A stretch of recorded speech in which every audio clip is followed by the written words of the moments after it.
husband and I moved here to North Florida from Pennsylvania during the shitstorm that was 2020. We had finally settled on that part of the state after visiting a bunch of different areas during our last 4 years of vacations. We were sick to death of the usual 5 solid months of snow and cold, driving down our treacherous icy hill every day and hoping we wouldn't die. And the crime rate had nearly tripled. In fact, just a few months before lockdown, a woman was murdered by a random stranger at my bus stop, right across from my office. We needed a change. So when quarantine hit and the world as we knew it became the great unknown, we sold our house, quit our jobs, and drove 1,000 miles south with a screaming cat, a 24-foot rental truck, and our fishing boat. No time like the present to jump off a cliff. We settled easily into our nice apartment, but it was absurdly expensive. Deluxe amenities and 2 resort pools were amazing in August and September. It felt like a tropical vacation every day. The cat and I were definitely living our best life, but my husband, the only one of us working at the time, was stressed about finding a house. And once we survived our first hurricane and got into October, the resort-like complex had lost its luster. The refreshing swimming pools were now polar bear cold. The college kids upstairs had made the wrestling team, and they literally spent all night tossing each other to the mat and thudding around on the ceiling above us. Our luxury complex was now just like any other ordinary neighborhood. It became my full-time job to find a house for us to live in before our lease was up in 7 months. The real estate market was out of control, with artificial inflated housing prices and a small realty inventory. Finally, right before Halloween, I found a cute fixer-upper, a nice little ranch house in a quiet, well-maintained neighborhood. The community was small and about 12 miles from where we thought we needed to be. It was pretty much Hooterville compared to the large urban city we came from.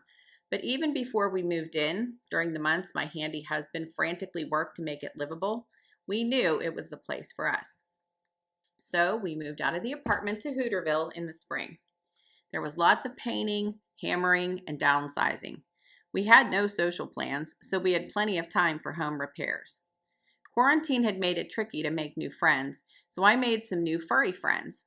I carried treats in my pocket for the dogs we encountered on our nightly walks, and I finally met our new neighbors up the road. They have a beautiful spread of land, along with Buck and Cody, their 2 gorgeous horses. With their permission, I keep carrots and occasionally apples in my car for my daily visits with my giant equine nephews. Their pasture is sprawling, starting at the main road into our plan and extending back to who knows where. They're contained by several gates and a chain-link fence. Everyone in the area knows the horse house. I'm lucky to get to work from home now, and I set my own schedule. Or should I say the horses do. The highlight of my morning is driving over to feed them their treats as soon as I finish my second hazelnut coffee. Now, this one particular morning, I was washing the carrots for the boys when my harried husband informed me that my car was blocking him in the driveway. He normally just laughs at me while I scrub a few carrots and carefully trim off the dirty green stems, but this day he was irritated. "Can you just grab your stuff and cut them in the car? I'm going to be late." So without even snatching up my license, I scooped 2 carrots, a Honeycrisp apple, and a paring knife into a plastic bag, grabbed my phone and keys, and moved the car.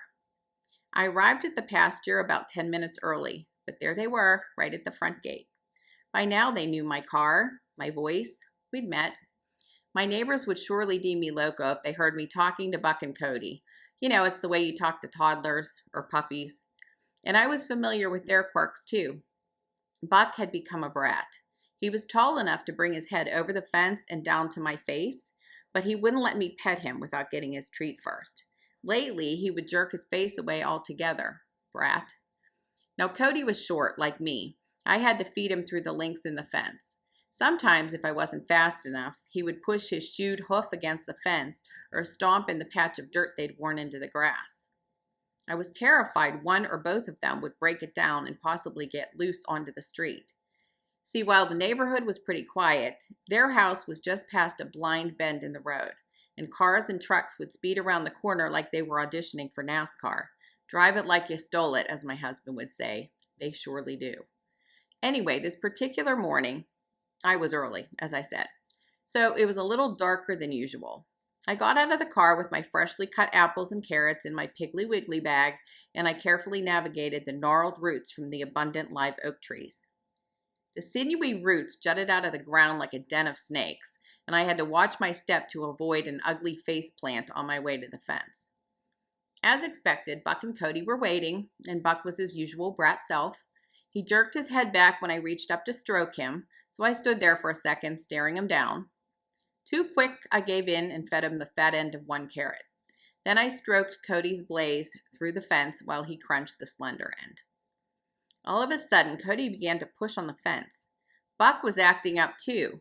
They were pretty competitive and had their own type of horseplay. Finally, I fed them the last of the apple and said my goodbyes until tomorrow. They were still stomping and throwing their little tantrum as I headed back to my car. As I stood at the open car door, a battered old Ford pickup came barreling around the bend. Both horses were braying and stomping. I don't know what had them so agitated, but I slipped in behind the wheel and tossed the empty bag onto the passenger seat, waiting for them to calm down. Suddenly, he was on me. A thick-muscled forearm grabbed me around the neck and was pressing against my windpipe. He was in the back seat. The horses had clearly seen him slip into my car while I was at the fence. At this point, I could see them out the side window. They were pressing their hooves against the fence, both jumping and freaking out. I was terrified they would get out of the safety of their pasture and get hit by a car in the road. Now, I don't know why I wasn't panicked about my own safety, instead worrying about these animals that weren't even mine. But you really never know how you'll react when you're faced with a life and death situation. I was blacking out. I pressed my head firmly into the headrest, making a small gap between my throat and his sleeve. He growled at me, a deep guttural snarl, like an animal, and demanded that I shut the door. I tried to nod my head.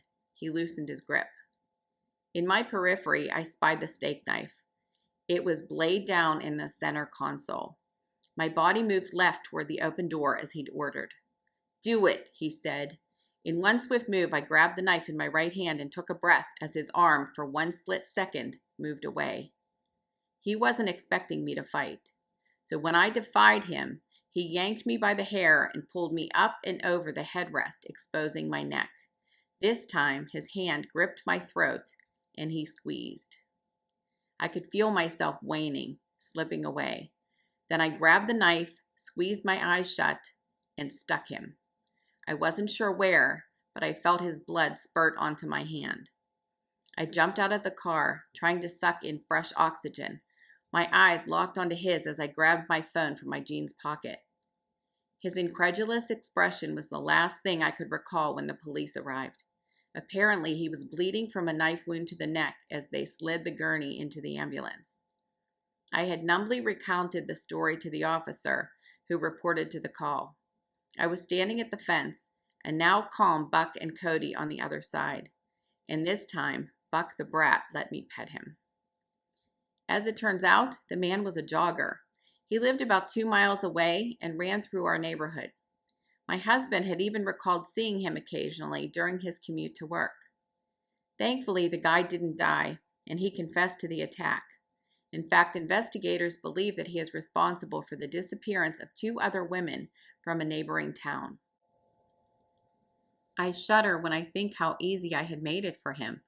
He said he saw me at the fence every morning. He even waved at me, always around the same time, always a good distance from my parked car, making it easy for him to slip unnoticed into my back seat. His trial is coming up, and I'm going to have to testify. I can only pray that they put him away for a long time.